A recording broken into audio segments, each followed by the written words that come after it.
Hey Jeb, look what I have here, vertical slabs. Now obviously, none of this is new information. The community has been asking for vertical slabs for the longest time, and so what you're seeing here isn't exactly new stuff, but some context needs to be provided. There was this post on Blue Sky about a week and a half ago, dated January 19, at Jeb. I'm curious if you can answer this one. For a long time, vertical slabs were denied because they inhibited creativity, but I want to know what led to that conclusion. It seems strange that adding more options in a sandbox game would lead to people building less creatively. I think the date of this would be very interesting to discuss, and I'll get to that in a second. I mean, there's kind of a point as to why this has come up again, and I think a lot of you have heard of the inhibit creativity line, because that's been talked about too. So then Jeb said the following: I don't know why people say inhibit creativity. That seems like some kind of meme people love to repeat. Last time we seriously discussed this topic, the team argued against it because of UI, UX, and tech considerations. So Jeb doesn't even know where this inhibited creativity thing came from. Now, if we go to the feedback site on Minecraft, over on previously considered suggestions last updated according to this site, 2020, so it's been a while, we can go down to the general notes, which talks about sideways slabs, vertical slabs, upright slabs. All of that stuff is kind of the same thing. Features that inhibit natural creativity or can already be done in other ways are not going to be considered. So you've already outright precluded any future discussions about this matter, unless this website is outdated, which it might be. What's also interesting here is furniture, decoration items. No, these inhibit natural creativity, which I think I can reason with this a little bit. As a baseline example, over on the Minecraft server here, if I just go into someone's build, this is 80 Crafts Tavern, I can see why adding furniture to this game just makes Minecraft less identifiable. As Minecraft's identity, it seems like these blocks have to be utilized in creative ways. For example, a cauldron being a sink. If this was a sink, it might look kind of weird, but Minecraft anyway. And so yes, I see the argument clearly made against adding furniture to this game. Not even just interior, exterior makes a lot of sense too. It does encourage creativity. The guns one's freaking hilarious. I think that's really funny that they still have this here. But now we need to talk about sideways slabs or vertical slabs and how this inhibits creativity. The moment this was brought up to Jeb, he responded with this shocked face. Now, how am I meant to interpret this reaction? I think how I would interpret it is that he didn't know. He didn't know that this was made public on the feedback site, and so this was not communicated to him at all in the entirety of the time this was up. He also does not believe that vertical slabs hinder creativity in Minecraft, and there also has been quite recently perhaps an internal discussion on adding vertical slabs to the game, and that maybe one such complication is inventory clutter. For example, if you just use all of these shelves as vertical slabs, which people are using right now, it kind of just worsens the inventory issue that Minecraft already has. But we'll get to that. I'm personally shocked. His perspective is that it's difficult to implement,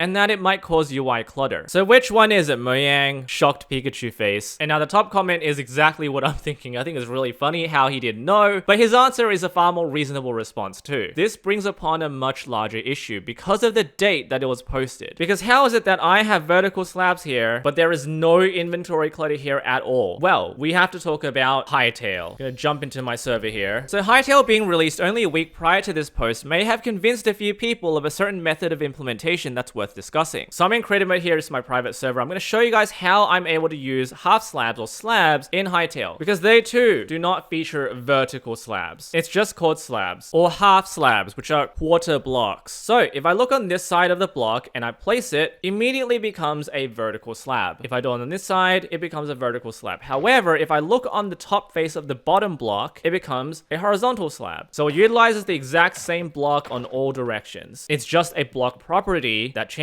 In fact, I now see there's a texture rotation to it too. So there is no UI clutter. In addition to this, they also have the rotate feature. So if I press T, I can rotate the block on the axis I'm looking. So if I want to place it like this, I can. I can also place it towards me, which is really interesting too, because you can't really do that in Minecraft. And now there's a model indicator to show me exactly how I'll be placing it before I do so. And that changes depending on my rotation too. And that is how Hytale does it. Now, I struggle to think that including a block like this inhibits creativity. I don't see it. Oh, hey, Bear.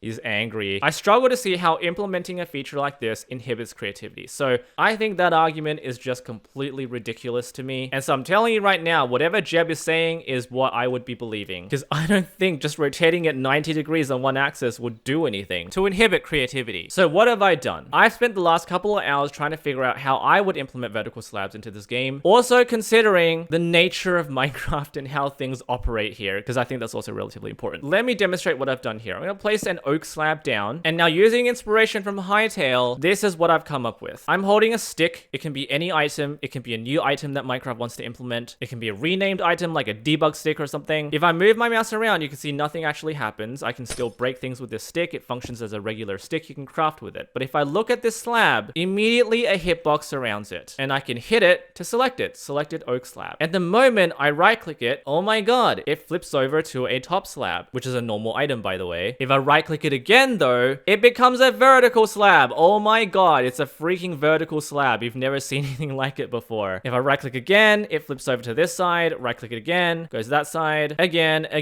it goes back to the bottom. You realize that there are only 6 possible rotations of any slab in a 3-dimensional space. So it's really quite simple. You just keep right clicking until you have the block you want. And then you can switch out and it's been selected. And it works. I can step on it, I can walk on top of it, I can jump on top of it, I can jump over it, and I can just place regular slabs around it too. Now recall, we already have an item like this in the game. It's called the debug stick, but it only works in creative mode, and of course you have to have operator status too. You can do more than just modifying the facing property. You can add water to it by simply right clicking, and now it's waterlogged. So this is a very powerful item. Not only that, you can make it look like a furnace is turned on when it obviously is not. You can also change the way it's facing. You can do funny redstone stuff like this. Obviously this isn't working because the redstone dust isn't actually turned on, but of course you can turn on redstone lamps, and this actually does operationally change the lighting around it. So yes, debug sticks do have a lot of functional aspects, but it has to be heavily limited if you want a survival alternative. Now this is a total hack, obviously. I wrote a data pack for this. I did not add a new block. This is just using the shelf hitbox. Even though it looks like a vertical slab, it's just a shelf. Now this is obviously very easy to do. I can just hit any of these birch slabs and rotate them if I want. Make it like that. This one can be this way. Oh, I'm in creative. This works in survival. Okay, so let's do this. Jungle, let's rotate this there. Okay, cool. We have a bunch of vertical slabs now. So I'm going to briefly explain how my system works. So I'm going to grab a slab here. You can see without the hitboxes, these are shelves and not actual vertical slabs. I didn't add a new block here. I'm just using an existing one. So I place a slab over here. If I hold a stick, you can immediately see a hitbox surrounding anytime I can select a block with those properties. I'm simply raycasting here. So if I look to the right, you can see that the game knows I'm not looking at a slab. If I move my mouse over to the left, the slab is selected. I can hit it. I have now selected that block, which means I can now move around the slab while maintaining that block selection. And because interaction entities also detect right clicks, if I right click, it knows to rotate, and then I can cycle through all 6 rotations. This obviously maintains the difficulty of not being able to place a block against another one, so that needs to be discussed, as well as many other things like how to rotate it, if anything, whether they want to be able to rotate it, rotating it before placing it. But now knowing that the inhibit creativity argument really isn't the most authentic reason, and how I guess a lot of the community actually wants this feature to be added, yeah, I think this is something that Mojang should consider adding. But this was thrown together in 2 hours. It's definitely a lot more complicated than this. By the way, can we talk about how weird the formatting is on this website? Furniture and decoration items has the exact same wording for the reason as the slabs as well. Features that inhibit natural creativity or can already be done in other ways are not being considered. So perhaps the text was just copied by mistake. As usual, curious to see what you guys think. This is just something that I threw together in a couple of hours. Is definitely a lot more complicated than this, but just like the end update, boy will this be a big inclusion. Let's all see where this goes. Subscribe.